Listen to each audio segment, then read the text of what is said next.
Knuckleheads, crackle addicts, it's an emergency. I'm Lupine Fiasco, this is Daily Fab Gameplay, and today we're talking the September 4th banned and restricted announcement. This video is coming out in an awkward time of day, there's no script, there's only vibes. I had to talk about this. James White is banning books. And some other cards too, and not every book. It's a massive ban. If you haven't seen it, effective September 9th, in Classic Constructed and Blitz, we're losing Art of War, Bonds of Ancestry, Cash-In, Orhone of Mystic Tenants, and Tomes of Aetherwind, Divinity, Fjendal, and Firebrand. Nothing is safe unless you play Bloodrush Bellow, or Tome of the Arknight, or one of the other ones. Three of a Kind, Tome of Harvests, Tome of Imperial Flame. It's huge. Really, for the game generally, it's massive. I think it's a great ban. I've had a few hours to reflect on it. I read the article, James White's article, right when it came out at 2. So at this point, I've had 3.5 hours. I think it's fantastic for the game.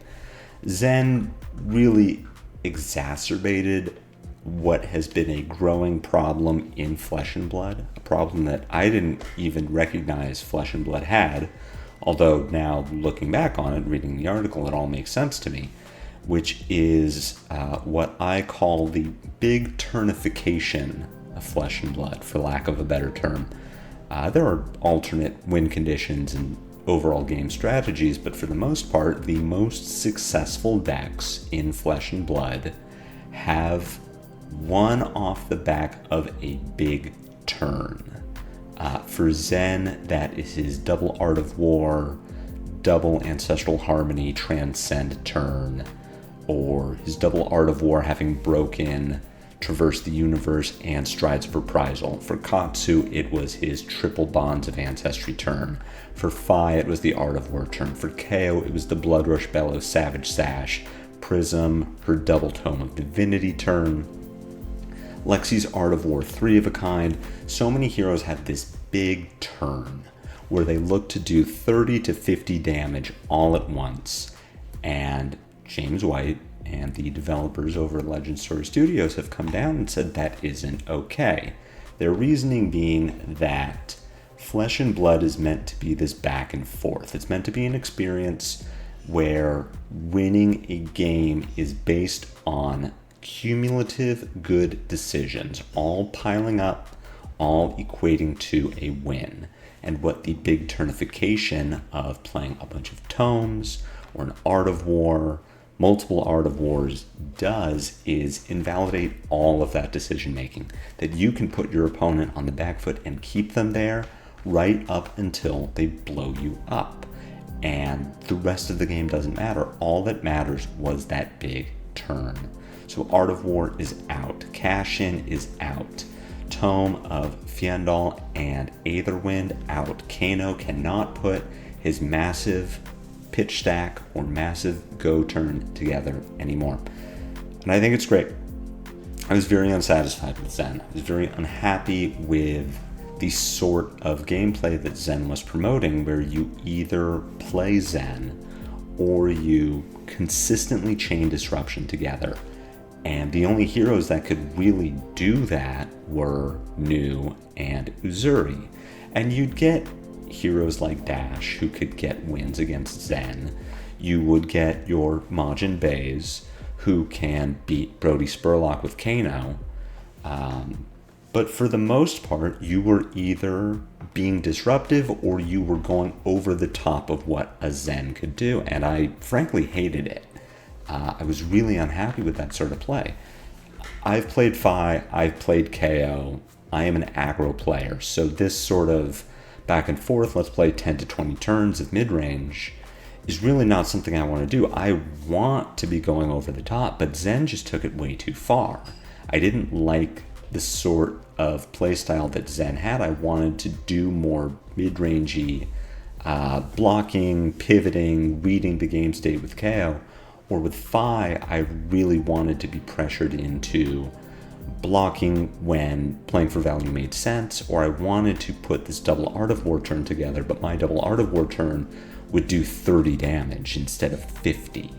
So for me, Zen created a very negative play experience, but reading through the article written by James, it made a lot of sense that this is not just a Zen problem. This is Prisms are looking to put this double or triple tome turn together so they can play out a bunch of auras and Arclight Sentinel. Kano is looking for this big double tome pitch stack turn where he just does 50 to 80 damage, and I was taking that like that's a totally normal thing to do. That's Flesh and Blood. That's the give and take, and I hope that I can kill them or put enough pressure on them before they manage to pull that off. And what I like about this article is really affirming the fact that that isn't good. That isn't the optimal play experience that Legend Story Studios wants to promote, and I'm absolutely here for it. I think these bands are great for Flesh and Blood overall, especially heading into a new set, Rosetta.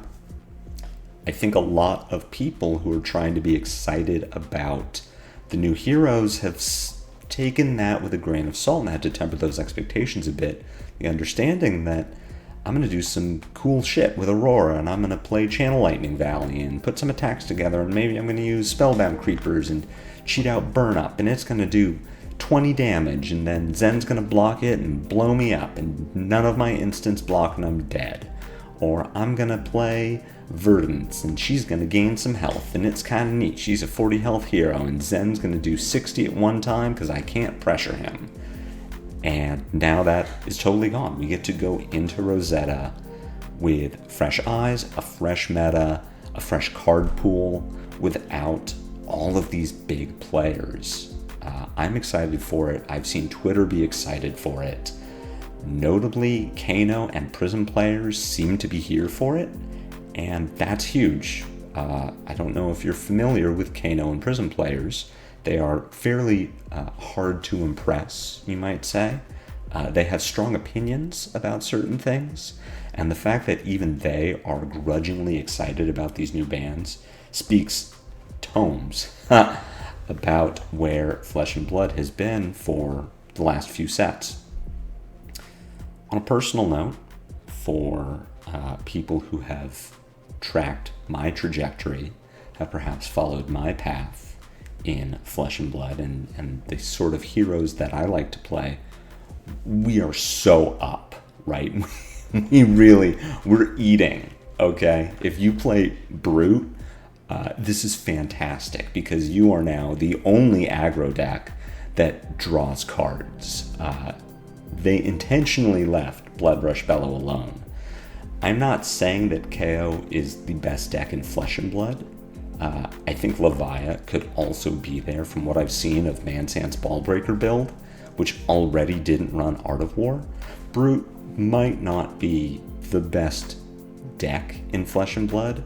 It's certainly the best aggro deck. Either KO or Levia is huge right now, just incredibly massive. We didn't play Art of War.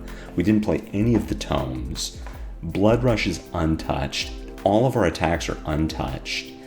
Brute is way up there. Now, why do I think we might not be the best deck? Because another deck that is way up there is Enigma, who also unaffected by the ban list, but held down by Zen. And Zen, at least in his current iteration, is dead. Without Art of War and Bonds of Ancestry, Zen cannot put these massive turns together without a lot of luck on his side to just draw into the double ancestral harmony. It's extremely unlikely that Zen can hit those highs, which means that Enigma does not have to cosplay as a bad guardian. She can play all of those ward attacks that she was unable to use before.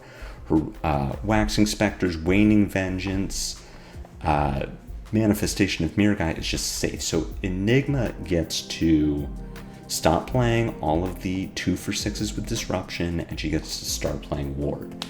As KO, that is the build that I have trouble with. I can deal with her bad guardian mid-rangey nonsense, but once she starts spamming the board with Ward, now the onus is really on me to draw into My Blood Rush is to set up my agility and pair that with Savage Sash and Beaten Trackers and try to put multiple turns of big damage over multiple chain links together so that I can clear Enigma's board and keep it clear. And I imagine Leviah has similar problems, so Enigma could very well be the best deck. New no longer has to tech so hard for Zen and can start teching for Enigma and KO.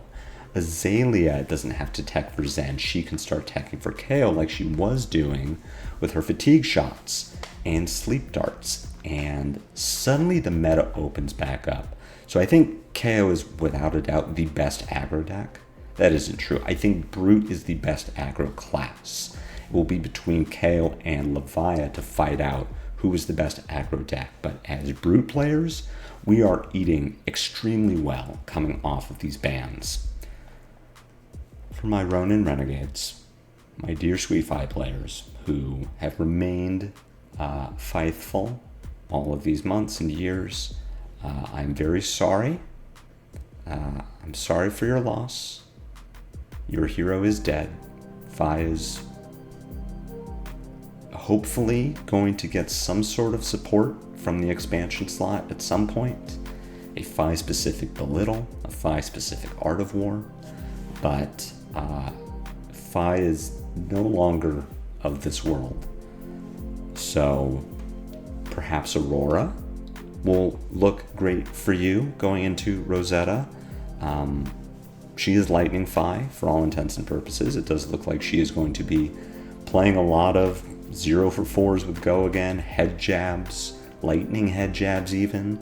Channel Lightning Valley suddenly becomes one of the best cards in Flesh and Blood. Not that it wasn't already set up to be one of the best cards in Flesh and Blood. Instant speed card draw is insane, especially when it sticks around. The fact that we can do it on our opponent's turn, then do it on our turn, is just pot of greed. Very good card. But adding on to that, the fact that aggro decks really don't get card draw anymore means that Channel Lightning Valley is set up to be one of the best aggro engines in Flesh and Blood, and Aurora is the only non-wizard aggro hero that can play it. So 5 players, Rosetta Real Estate is looking very good. That is where I intend to go once Rosetta drops. I think the hero is really cool. I'm really excited about it, though I am much more interested in continuing to work on KO, continuing to keep the deck up to date, and going into my Pro Quest with an actual choice of heroes between 2 very strong aggro heroes. The future's looking bright for daily Fab gameplay, which I hate to say, knowing that 5 players are now hero-less. Honestly, reading James's article, it's unclear to me why Blood Rush Bella was spared. I understand that he addressed it and said, well, it's Brute specific, but Tome of Divinity is mostly Prism specific. Tome of Aetherwind is Kano specific. Acilio gets to use it, but we don't know in what capacity Acilio actually gets to use it. Blood Rush Bellow is not card advantage unless you discard Beast Within, but there are ways to set it up, and especially pairing it with Savage Sash, where it kind of is just card advantage. So I'm a little unclear on why Blood Rush was spared, but listen, as a KO player, I'm not complaining. We take those. KO is absolutely set up to be one of the best aggro decks. I think Aurora is set up to join him. She's already looking good, and we haven't even seen her full kit. We don't know her specialization. We don't know her legendary equipment. We don't know 4 or 5 of her Majestics. So plenty of hope on the horizon for aggro players who are now without a home. Katsus, Fais. It's looking like Aurora is going to be where you may choose to end up, at least while we wait for some of those expansion slot cards to fill out. This is a very haphazard video. I was in the office today, got home, really wanted to record something, really wanted to get my thoughts out there as all of the Twitter personalities are processing, myself being one of them. Again, I think these bans are great for Flesh and Blood moving forward. I think there is going to be potential discomfort and discontent now. Fai's, Katsu's are effectively without a home. Zen's will really need to restructure their deck. Prism needs to restructure what she's doing. I don't think she's dead. She can still do card draw plays with Soraya and Halo of Illumination, but Tome of Divinity was a big way for her to set up. Kano is going to have to restructure what he's doing, and yes, he is getting support. We don't know the Wizard Legendary. We're still missing some Wizard M's, but pitch stacking is going to be a lot more difficult for Kano to do without those resources from playing out tomes. Dash.io without Tome of Fiendal is, I don't think, directionless. From what I understand, she was already starting to cut those. So she might be in the same spot that Levia is in, where some decks will need to restructure, but others are completely unaffected by this, only benefit. But overall, this is really good for Flesh and Blood. This is the slowing down of Flesh and Blood that we were promised in Bright Lights, but without any of the underpowered heroes that we're now waiting to get powered back up in the expansion slot. So I think this is only positive, that there is going to be small moments of unrest going forward. Certainly some people are going to be turned off by this decision. To those people, I would point you to the Living Legend format. I've seen this posted quite a bit on Twitter today. It is not a point that I considered, but I think it is a great reason to play Living Legend. It gives Living Legend an identity that LL didn't really have before. LL previously had been the format you go to play your old favorite heroes. Prism, something of art, the old Prism, 40 health Prism, Briar, Starvo, Chain, Lexi, Icelander, the heroes that you loved from when you started playing the game. This is where they can come alive again, and they can even compete with Zen. And now Living Legend is where you go to play the most iconic Flesh and Blood cards. It's the only place where you can play Prism with Tome of Divinity. It's the only format where you can play Art of War. And it just happens to work so well with Chain and Lexi, who are already in the LL format. It gives LL an identity that it didn't have before. It lets people use collections that are now much more illegal for Classic Constructed than they already were. And I think that is a great appeal. I think it's great that we just had a skirmish season where many players were very happy with the LL format and gave LSS some good data about the longevity of that format. And now we're only going to see it get more popular as players are looking to continue to use their collections and continue to get value out of their old favorite cards. So, closing thoughts, great bans for the overall health of Flesh and Blood. Fantastic bans for this channel. Oh my god, we are so up. KO's up, Aurora's up. The Rosetta heroes in general are no longer dead on arrival. This is a great day for Flesh and Blood. It's a great day for Daily Fab Gameplay. Thank you for being with me and listening to my excited, joyful rantings and ramblings. I am more excited now for Flesh and Blood than I've been in months. I hope you are too. I'll be back next week talking about the Aurora full spoilers, putting an early deck together, hopefully getting some games in the open format queue over on Talishar. Hopefully those cards are implemented by then. If not, I'll find something else to talk to you all about. But I am very excited for Rosetta. I'm very excited for Flesh and Blood. And I'm very excited to have you all with me on that journey. So until the next time I see you on Daily Fab Gameplay, take care.